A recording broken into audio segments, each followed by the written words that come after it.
Hello everyone, this is Professor Rita Paude, lecturer at Department of Electronics and Telecommunication, NIT Polytechnic Nagpur. I welcome all for the video series of Linear Integrated Circuit having a subject code 22423. Today we are going to discuss about Chapter 2 Application of Operational Amplifier. In the last lecture, we have studied about the closed loop configuration which consists of the three amplifier, that is inverting, non-inverting and the differential amplifier. Out of which we have studied in the last lecture about the inverting amplifier. Before going for the inverting amplifier, non-inverting amplifier and the differential amplifier, you must have to know about the vision, mission and the program educational objectives of our department.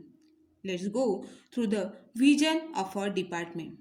The vision of Electronics and Telecommunication Department is to nurture proficient diploma engineers to meet the needs of technological advancement in the field of electronics and telecommunication engineering. It means our departmental motto is to develop a proficient diploma engineers which consist of the everybody knows about the technological advancement in the field of electronics and telecommunication. Once they have studied about the electronics engineering, they will know about each and every technical advancement in that field. This is the vision of our department.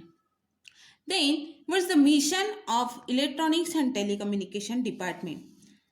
Mission of Electronics Telecommunication Department consists of total 5 mission. Okay. Then, what's the meaning of mission and what is the meaning of vision? Vision means आप लोगों ने जो भी decide किया है कि in the future आपको क्या करना है, और विजन को फुलफिल करने के लिए जो आप लोग पर्टिकुलरली टास्क करते हो या फिर एक्टिविटीज करते हो, that is nothing but your mission. So mission क्या है डिपार्टमेंट के? So the imparting quality education for to meet society and industry needs. जो भी आप लोगों फ्यूचर में कहीं जॉब करने वाले हो, कहीं आप लोग बहुत इंडस्ट्री के कांटेक्ट में आने वाले हो, तो इंडस्ट्री के कांटेक्ट में आने के बाद you must have to know the each and every quality of your department, so that आप लोग जो भी काम करोगे वो उनके डेवलपमेंट के लिए काम आए. Then provide ethical and outcome based education for the development. Whenever you are going for the industry, वहाँ पे आप लोगों को बहुत सारी चीज़ें पढ़ने को सीखने को मिलेगी. ठीक है, तो वहाँ पे जाने के पहले जो भी इंडस्ट्री के एथिक्स होते हैं, जो भी आप लोगों ने पढ़ा है उसका आउटकम क्या है, ये हम लोग आपको प्रोवाइड करते हैं. Then inculcating creative thinking through innovation and co and extra curricular activity among student. हम लोग थ्रू द डिपार्टमेंट बच्चों में बहुत ज़्यादा को curricular activities, extra curricular activities, उसके साथ साथ उनके क्रिएटिव थिंकिंग को भी बाहर लाने की कोशिश करते हैं. Enhance the leadership skill and employability और द हायर एजुकेशन. बच्चों को हम लोग इन्हांस करते हैं कि उनमें लीडरशिप स्किल, एम्प्लॉयबिलिटी होनी चाहिए, और उसके साथ साथ they can be able to go for the higher education. Then seeking continuous improvement of knowledge and skill. उसके साथ साथ हम बच्चों का कंटिन्यूस इम्प्रूवमेंट मतलब नॉलेज और उनके स्किल बढ़ाने में भी उनकी मदद करती है. तो this all about the mission of electronics and telecommunication department. Then will go for the programme educational objectives. So these are all program educational objectives. ठीक है, अभी प्रोग्राम एजुकेशन मतलब क्या है? सबसे पहले आप लोगों को पता होना चाहिए what is the programme. Programme it is nothing but your electronics and telecommunication department. उसके बाद में what are the educational objectives of this department. सबसे पहले कि whenever you are going for the higher education or any diploma courses regarding technical skill, तो सबसे पहले बच्चों में जॉब ओरिएंटेड स्किल होना चाहिए. उसके साथ साथ students are always socially responsible होने चाहिए, एनवायरनमेंट फ्रेंडली होने चाहिए. उसको ही प्रोवाइड करने की कोशिश डिपार्टमेंट के थ्रू होती है. That's why provide job oriented skill set, socially responsible and environment friendly solution to electronics and telecommunication engineering. amongst the student related to broad-based problems adapting professional ethics. जितने भी professional ethics बच्चों में होने चाहिए उसको provide करने के साथ, कब, जब बच्चे जब भी डिप्लोमा कंप्लीट करने के बाद आप लोग जब कोई भी जॉब के लिए जा रहे हो, at that condition you must have to know the what are the skills you required while doing the job or while whenever going outside from the diploma.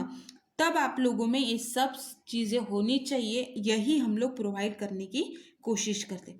Then adapt the state of the art electronics and telecommunication engineering based technologies to work in multidisciplinary work.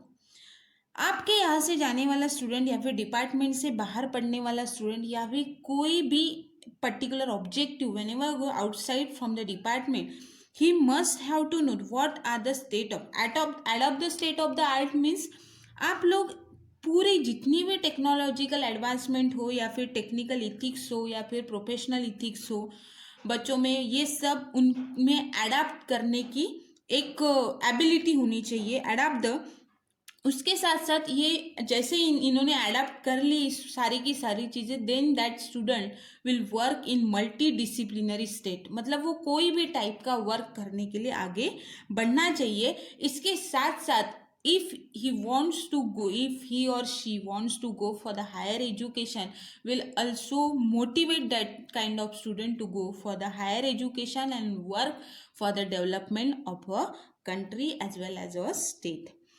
Provide solutions to broad-based problems individually and as a team member by communicating effectively in the world of work. मतलब कोई भी अगर कोई भी problems है regarding to electronics and telecommunication, और बच्चे उसको टीम मेंबर के साथ, मतलब अगर कोई टीम में वर्क कर रहा है तो वो टीम मेंबर को भी लेके चले, उसके साथ साथ इंडिविजुअली भी उस प्रॉब्लम्स को सॉल्व करने की क्षमता रखे. जब भी वो कहीं पे भी वर्क करे, मतलब वर्क कंडीशन में आप लोगों को बहुत सारे एनवायरनमेंट जो रहेगा वहाँ पे अगर आप वर्क कर रहे हो तो you must have a knowledge to solve the problems individually as well as in a team member to provide the particular task very effectively. So these all are about the vision, mission and the program educational objectives of a department. Then what is the course outcome? जैसे कि मैंने आप लोगों को बताया, we are going for the unit number 2 that is the applications of operational amplifier. अगर applications के लिए जा रहे हैं तो एप्लीकेशंस में आप लोग डिफरेंट कॉन्फ़िगरेशंस आप पढ़ने वाले हो. जैसे कि मैंने आप लोगों को बताया there are mainly 2 types of configuration. One is the open loop configuration and the second one is the close loop configuration. Open loop configuration consists of 2 type of amplifier. One is the inverting amplifier and the second one is the non-inverting amplifier. While the closed loop configuration consists of the 3 types of amplifier. One is the inverting amplifier, the second one is the non-inverting amplifier and the third one is the differential amplifier. Before, in the last lecture we have studied about the inverting amplifier, which is nothing but the type of your closed loop configuration, and for today's lecture we will go for the non-inverting amplifier. And for that topic, course outcomes are nothing but use various configuration of op-amp for different application. जैसे मैंने आप लोगों को बताया different configurations को use करके you will be go for the different applications of operational amplifier. Operational amplifier it is nothing but your op-amp which is also known as the IC 741. Then ऐसे configuration को use करके आप लोगों को यहाँ पे डिफरेंट एप्लीकेशंस को perform करना है. And this is our course outcome. Course outcome मतलब जैसे कि unit it is nothing but your course, और उसका आउटकम क्या है कि जितने भी नंबर ऑफ कॉन्फ़िगरेशन आप पढ़ोगे उतने नंबर ऑफ कॉन्फ़िगरेशन को यूज करके यू विल डिजाइन और develop a particular application of that operational amplifier. Then what is the CO and PO mapping? We have discussed this table already in the last lecture, but I will tell you basic things of this table. That is the CO2, which is nothing but your use various configuration of op-amp, and there are total 7 number of POs.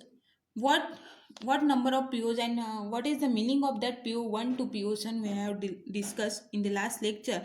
Here CO2 getting mapped with the PO1, 2, 3, 4, 6 and 7. with at a highest level and a medium level. So this is a CO and PO mapping chart. Then after the completion of this unit or this chapter, learners will be able to, it means you will be able to, so the learning outcomes are, first of all, you will be able to explain with sketches the working of the given types of modes of op-amp operation. Given types of modes mean दो या तीन configurations को use करके you will be able to explain, उसके diagrams को निकाल के आप लोग उसको एक्सप्लेन कर सकते हो. Then calculate the output voltage of the given arithmetic circuits consist of op-amp. उसके बाद में we will be able to output voltage निकाल, मतलब कोई भी अगर डेरिवेशन आप सॉल्व कर रहे हो तो सबसे पहला मोटो अपना क्या रहेगा कि you must have to calculate the output voltage of that particular diagram और ऑफ दैट पर्टिकुलर सर्किट, कि आप लोगों को उसका आउटपुट वोल्टेज निकालना है. उसको डेरिवेशन के फॉर्म में भी अगर आप सॉल्व कर रहे हो तो you will be go for the output voltage only. Very first motto रहेगा कि आप लोगों को उसका आउटपुट वोल्टेज निकालना है. Then select the relevant op-amp configuration for the given application with justification. उसके बाद में we will always try what kind of configuration I have to use for that particular application. इसके लिए मुझे एक कौन सा op-amp का configuration select करना है. I will choose that particular op-amp configuration to do that particular application or to perform the working principle of that application. उसके बाद में calculate the given parameter for the specified op amp configuration. उसके बाद में which kind of parameters I want I will use और calculate for that specified op amp configuration. Op amp configuration सबसे important चीज़ यहाँ पे दिया है और आप लोगों को सभी को पता होना चाहिए. There are two type of configuration. One is the open loop configuration and the second one is the close loop configuration. Open loop configuration जो कि फीडबैक एलिमेंट कंसिस्ट नहीं करता है, that is the open loop configuration. And close loop configuration जिसमें आप लोगों को feedback element मिलेगा जो आप लोग डिफरेंट एप्लीकेशंस को परफॉर्म करने के लिए यूज करते हो. तो this is all about the learning outcome and the course outcome. So in the last lecture we have studied about inverting adder and the non-inverting adder. Similar to that adder circuit, the subtraction of the two input voltages is possible. क्या है? The subtraction of the two input voltages is possible with the help of op-amp circuit, which is called as a subtractor or a difference amplifier. Clear? Figure shows a subtractor or a difference amplifier. But before going for the difference amplifier, we must have to know about the superposition principle, which is applied to the input and the output. मतलब अगर relation find out करना है in between the input and output, you just go through it superposition principle. किसके through जाना पड़ेगा? Superposition principle. सो क्या करना पड़ेगा यहाँ पे आप लोगों को? क्या है? वीओ है. तो whenever we are going to find out the difference between the input and the output, there is a difference between the two output voltages. क्या है? There is a difference between the two output voltages. तो आप लोगों को क्या करना है? Suppose मैंने VO1 को कंसिडर किया. क्या किया? सपोज मैंने VO1 को कंसिडर किया by considering the V1. By considering the V1, और जब भी मैं V1 को कंसिडर करूंगी at that time V2 becomes ground. At that time V2 become ground. और जब मैं VO2 को कंसिडर करूंगी at that time V2 becomes active and V1 is ground. तो सबसे पहले क्या करेंगे? आप कंसिडर करेंगे किसको? V2 को जीरो करना है. तो लिखते यहाँ पे with V2 is 0. with V2 is 0. अगर मैंने V2 को 0 किया मतलब ग्राउंड किया, तो सर्किट बिकम्स इन्वर्टिंग एम्पलीफायर. क्या हो जाएगा? Inverting amplifier. And circuit becomes looks like this.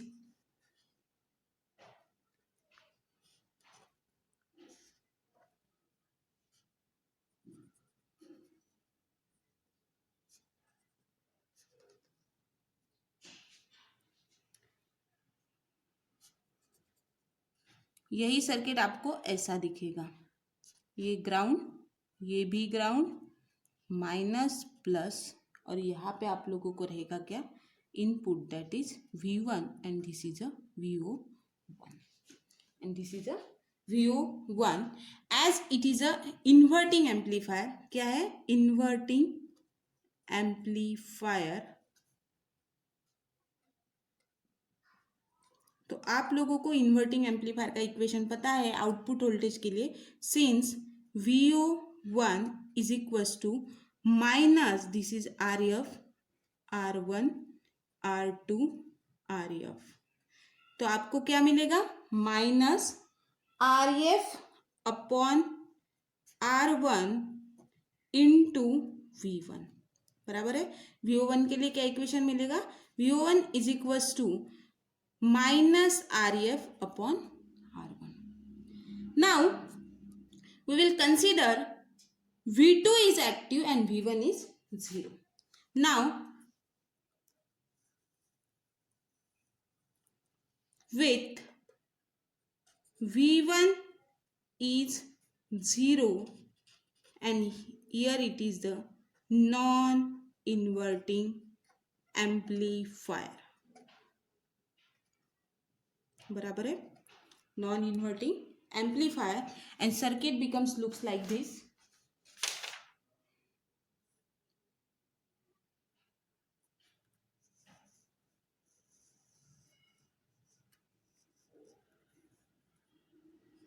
कैसा दिखेगा circuit, this is a op amp,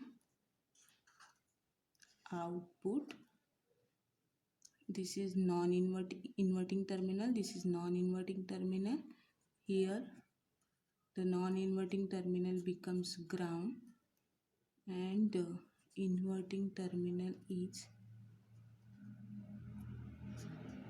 here the V2 बराबर है, V2 plus VCC minus VEE और यहाँ पे क्या आएगा VO2 और यहाँ पे आएगा अपना feedback element RF, R1, R2, RF बराबर है। Now first of all this is a node B and this is a node A, this is a node A बराबर है, this is a node A. Suppose इसके लिए मेरा अगर voltage VB है, suppose इसके लिए अगर मेरा वोल्टेज VB है, तो as per the concept of virtual ground concept this is a VA, this is a VA। So the potential at node A and B is like VA is equals to VB, VA is equals to VB बराबर है, VA is equals to VB। Now ये जो V2 loop है, ये वाला जो loop है आपका कौन सा, दिस लूप, इसको अपन लगाएंगे क्या, VDR, that is the voltage divider rule. यहाँ तक के इतना जो जो जो भी पार्ट है इसको लगाएंगे क्या, VDR, that is voltage divider rule. तो देखते हैं अभी वो बाय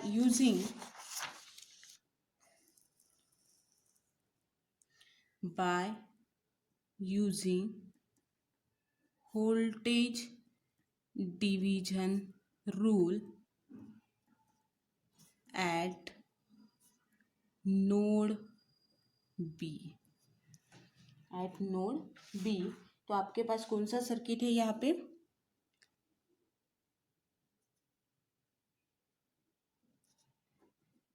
ये हो गया अपना VB और ये हो गया अपना V2, ये हो गया V2, this is a R2 and this is a RF बराबर है।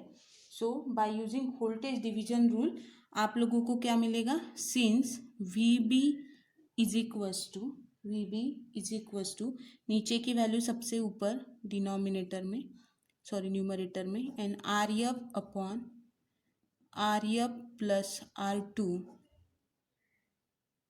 इंटू क्या है V two, into V two, right. क्या आएगा, R F upon R F plus R two into V two, V B की वैल्यू मिल गई। Now as you know that I is equals to V A upon R one, I is equals to V A upon R one. Suppose मैंने consider किया, देखो यहाँ पे diagram में देखो, this is a I, this is a I, I is equals to V A upon R one, I is equals to V A upon R one. So यहाँ पे क्या आएगा, since I is equals to V A upon R one, so it is nothing but your VB upon R1 as VA is equals to VB, बराबर है, VA upon R1 is equals to VB upon R1। ये हो गया equation 1, बराबर है। Now second I is, this is for this I, for this I क्या आएगा, V, इसके लिए ये जो इक्वेशन है यहाँ पे कंसिडर करेंगे, for this I VO2 minus VA, VO2 minus VA upon RF, पहले इसके लिए कंसिडर किया। Now from this side VO2 minus VA upon RF, बराबर है, तो इसको लिखेंगे अपन। Now I is equals to,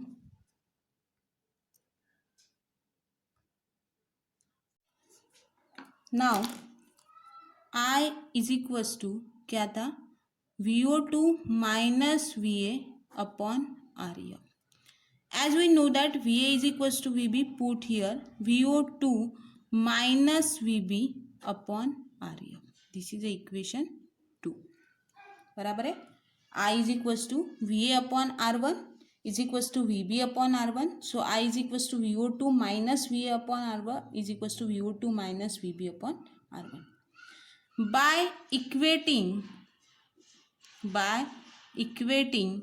equation 1 and 2, by equating equation 1 and 2, इसको अगर इक्वेट करते हैं तो क्या आएगा आपके पास, VB upon R1, VB upon R1 is equals to VO2 minus VB upon RF, आएगा ऐसे, VO2 minus VB upon R2। तो यहाँ पे स्प्लिट अप करेंगे इक्वेशन को, VB upon R1 is equals to VO2 upon RF plus, sorry minus VB upon RF, बराबर है, VB upon RF। Now यहाँ पे क्या करेंगे अपन, यहाँ पे VB कॉमन है, यहाँ पे इक्वेशन को लिखेंगे VO2 upon RF is equals to VB upon R1 plus VB upon RF, बराबर है। इक्वेशन को कॉमन निकालेंगे, VO2 अपॉन RF, VB को कॉमन निकालने के बाद 1 upon R1 plus 1 upon RF, 1 upon R1 upon 1 plus RF। Now अगर ये इससे मैं मल्टीप्लाई करती हूँ तो I will get the equation VB 1 plus R1, sorry RF upon R1 मिलेगा इक्वेशन।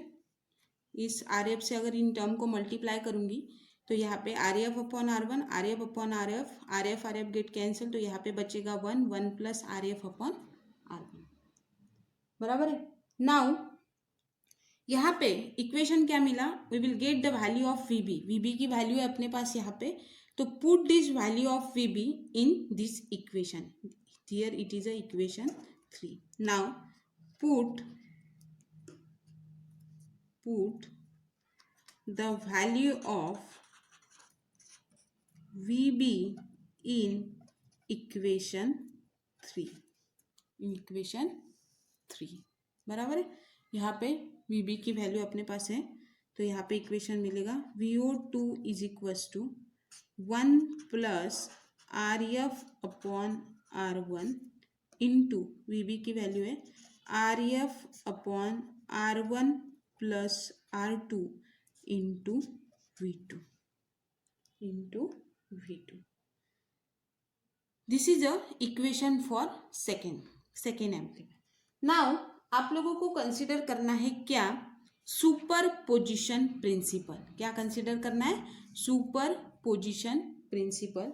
आपको फर्स्ट ऑफ ऑल आप लोगों को वैल्यू मिला था किसका, VO1 का। किसका वैल्यू मिला था, VO1 का, जो कि अपन ने कंसिडर किया था इन्वर्टिंग एम्पलीफायर के लिए। तो आपके पास VO1 का वैल्यू था माइनस, क्या वैल्यू था, minus RF upon R1 minus RF upon R1 into V1, और आपके पास वैल्यू है VO2 का। VO2 is equals to, value है आपके पास क्या, 1 plus RF upon R1 into RF upon R2 plus RF into V2 now by using superposition principle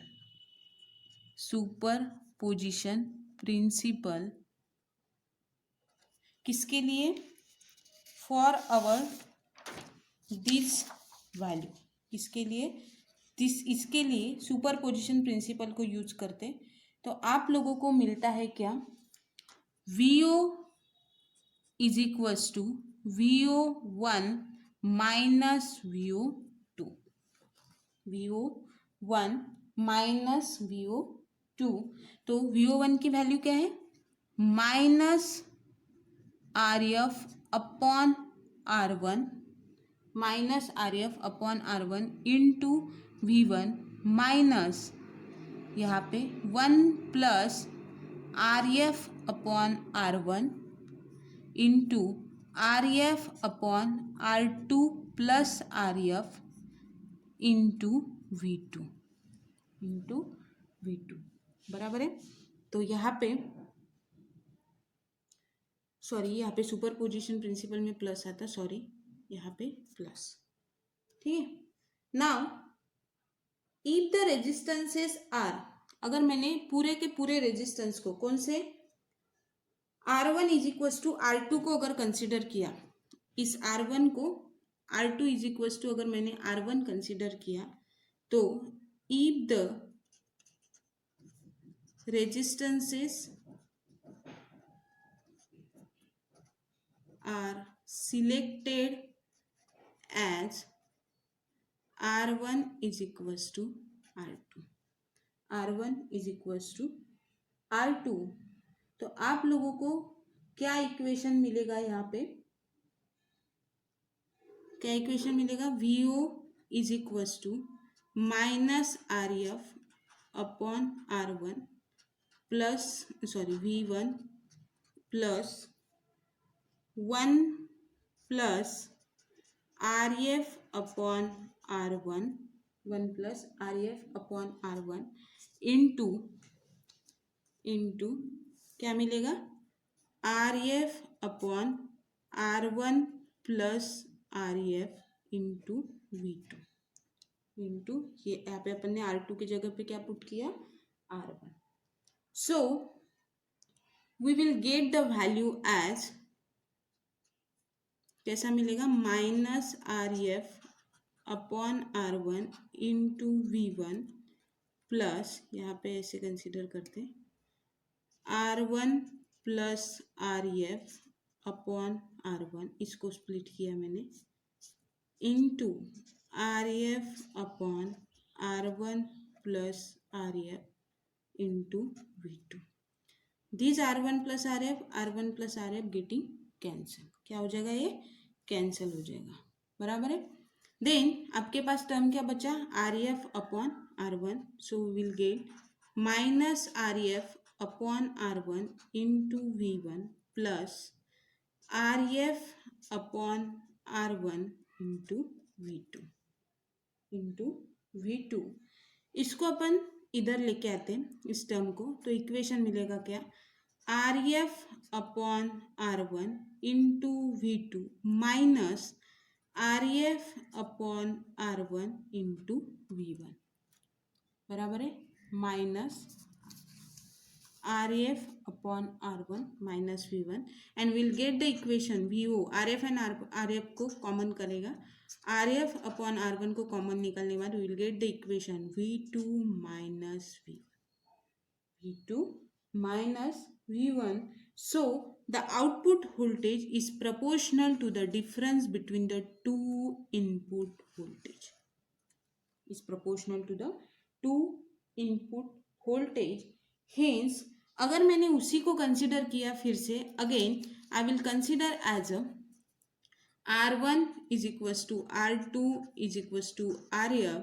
Then I will get the equation as VO is equals to V2 minus V1. So we will consider by using this formula for the subtractor or difference amplifier, we will calculate the different mathematical equations like quadratic equation and all. So this is about the subtractor or the difference amplifier.